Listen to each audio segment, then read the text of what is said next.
Make sure you put the $5 down that I just Venmo'd you for the Noah Brown bet. I'll do that, but I always offset any wins with losses. Yes. So I'm good. I'm straight there. By the way, Cake's on the heater for Washington wideout bets. Now, trust me, over the long term, I've lost way more than I've won, but I won my last two. De'Ami Brown definitely signed for more than $5 million, and Noah Brown re-signs with the Commanders. The documented bets, because you also correct. boasted that there was no way they were bringing back KJ Osborne, and they've decided to bring him back too. But two things. One, it was a flippant comment. Two, there was no bet made. No bet consummated. I said it wasn't a bet. On KJ Osborne. Though, look, I don't hate the KJ Osborne or Noah Brown signings. Osborne is low risk. I haven't seen the money for him. I know that Noah Brown got $4.5 million and tilted Valdez, that his money was so close to DeAndre Hopkins' money in Baltimore. But look, if you can get a cheap receiver like Osborne, who had flashes in Minnesota and is still learning your system, and now he's going to get more opportunities with guys like Oz and De'Ami gone, I don't mind that signing. EB didn't like the phrase that I used about the defense, that I felt like they're running it back. But I do feel like, look, last year was 60% turnover. Right. This year, they're running it back with most of their guys. Especially offensively. You look at the running back room, they're bringing all those dudes back. Yep. Every single one of them. Yep. 1 through 4. Yep. So I guess they feel like if our offensive line play improves, the running back room will look better because of that.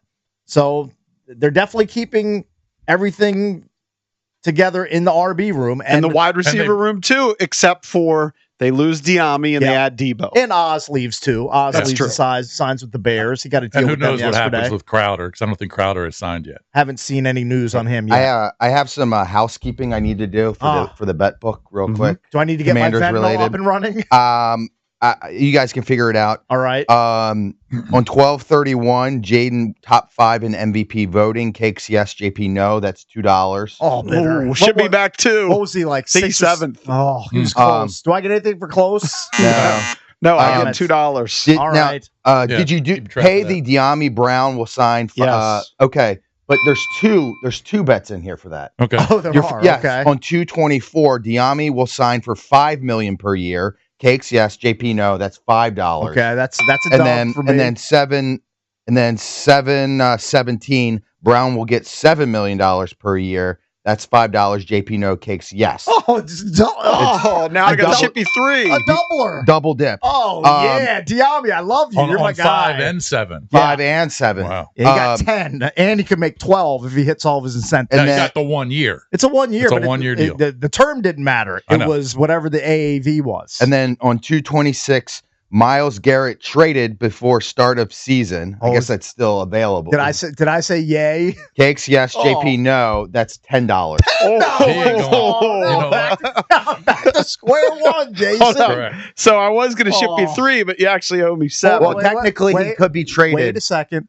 Is that traded to the Commanders or just traded? Just traded, period. It doesn't matter. He got massive money from the Browns. He's not going anywhere.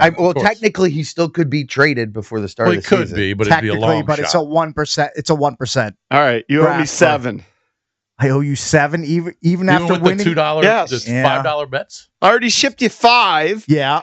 I would have owed you another 5, but you lost 2 to me, so that's 3, right? Man, I thought I was minus 3, but then I won 10, so that's plus 7. I thought I was going to come out Venmo positive today, Jason. It's just not looking great. Negatory. Sorry. All right, so I can cross them all out. You got to Venmo me 7. And if somehow he magically gets traded, which we know he's not going to now, then I'll ship you 10. Okay. All right. Good. All right. Thank you for doing the housekeeping, Valdez. It is appreciated. Anyway, looks like they're running back most of the guys in the receiver room, the key contributors. Mm-hmm. Noah Brown, when he was on the field, was really effective.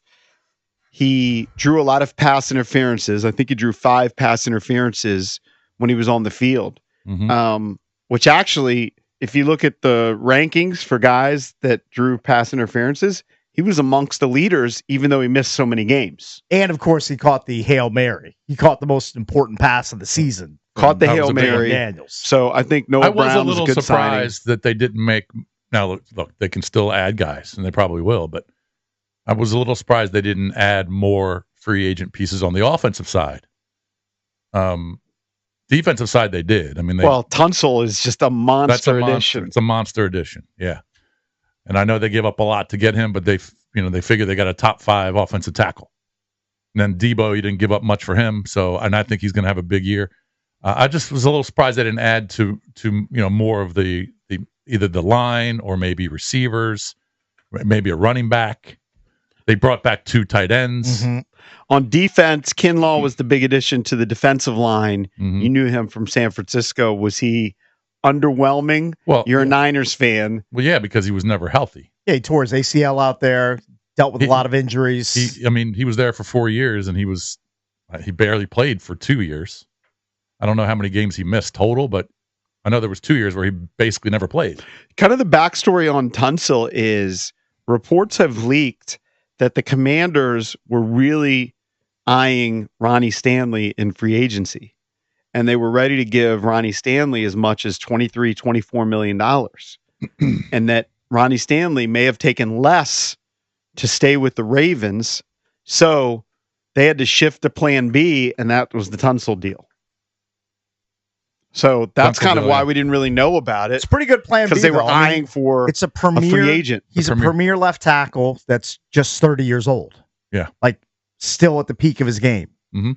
Well, there's definitely an issue there, and the NFL is going to turn a blind eye to it, I'm sure, but it's clearly tampering between the other teams contacting Ronnie Stanley's agent before it all started. He re-signed before free agency started, and they had 3 pre-negotiated deals lined up. Mm-hmm. How is that possible?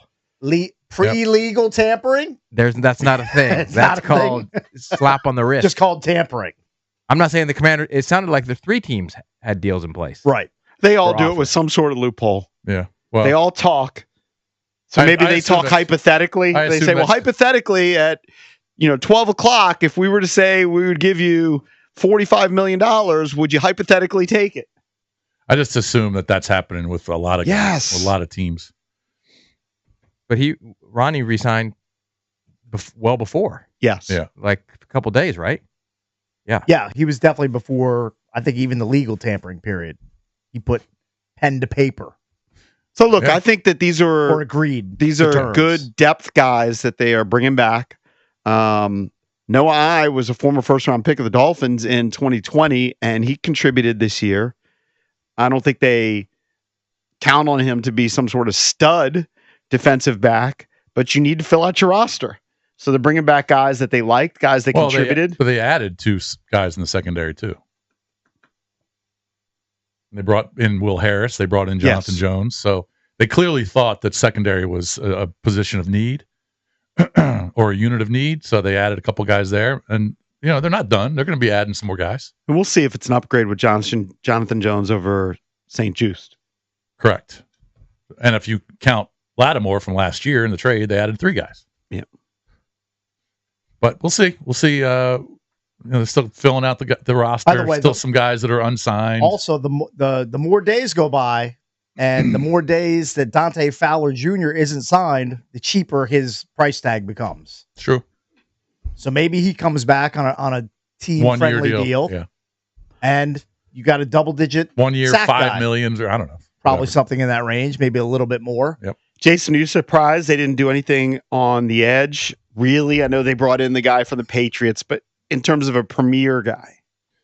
I guess they just probably felt like they wanted to spend their money elsewhere, and maybe they're targeting someone in the draft. Maybe an edge rusher in the draft there in the first round. They dealt their third rounder, right? So they've got a first and a second. They've got no third. They have a fourth. Fourth came back. They got a fourth in the Tunsil deal. Yeah. No fifth. Unless I'm missing something. No, you're correct. So they're missing the third and the fifth. Yeah. So those top 2 picks are going to have to be, unless they trade them, which I doubt. I think he's going to trade back on at least one of those picks. He might, but I'm guessing they're looking at edge at one of those rounds. Did the re-signing of Noah Brown get your blood flowing? You've been this guy who said you need splashy moves, skill position moves to get the blood flowing. Noah Brown is, at his core, he's like a number 4 wideout on your team. But look, again, that's probably what he'll be here. He's a good depth guy, and he's bigger than every other receiver on the roster not counting Zach Ertz at tight end. Mhm. Like, he actually has some size, whereas McLaurin and Debo are both sub 6 foot tall. I think Noah Brown goes 6'2" or 6'3". Like, he's a bigger target. Like, I like the dynamic that he brings. Now, is he going to go out and catch you 60 balls? No. But if he stays healthy, he can catch mid-40s, maybe tickle 50 catches. And he's a big, like, possession-type receiver. I don't think they're going to do the it, move. but I just know that you went on that diatribe about the blood flowing. You wanted skill positions, and that's what you wanted them to do. This is post-Debo, because Debo is an addition there, I'll but be you honest, thought that they should do JP. something else. Would Cooper Kupp get your blood flowing a little bit? If it's the Cooper Kupp of 3 or 4 years ago, before the ankle injuries robbed him of some of his speed and burst and separation ability, yes. But I don't know if that Cooper Kupp is still around. But given who I you don't think have, he I don't is. think that's what you would be looking for from Cooper Kupp. He'd be your number 3. I would at least place a call to his agent and see what the numbers would look like. He still had 67 catches in 12 games last year. Yeah. But I believe his separation numbers went off a cliff. 710 Well, yards, I think- 6 touchdowns, and he missed 5 regular season He games. missed the first 5. So he's probably still battling back from Right. that. Now, Then they decided, all right, we're going to go replace if you run with it through a Devontae. battery of tests and the guy comes out with a pretty clean bill of health and you can get him to a pretty friendly deal for the team, I wouldn't be opposed to it. He hasn't played more than 12 games in the last 3 seasons. I want to give my young quarterback as many weapons as he needs to be successful. And he was successful in year 1, but he's going to look a lot better if you're surrounding him with Debo Samuel and potentially a guy like Cooper Kupp. Yeah. He's just going to have more options and more weapons. So there's still big names out there. But like you said, each day that passes by, these numbers get a little cheaper. Right. Now you get into the bargain shopping if you're Adam Peters, which is good. Remember, coming up at 8 o'clock, we'll have our tribute to John Feinstein, the late, great John Feinstein. That's coming up at 8 o'clock. Will Dawkins, the Wizards GM, at 7:20. And then we got a couple of of Feinstein's colleagues, including Mike Wilbon. He'll join us at 9, and Barry Svrluga at 8:25. That's all right here on the Junkies.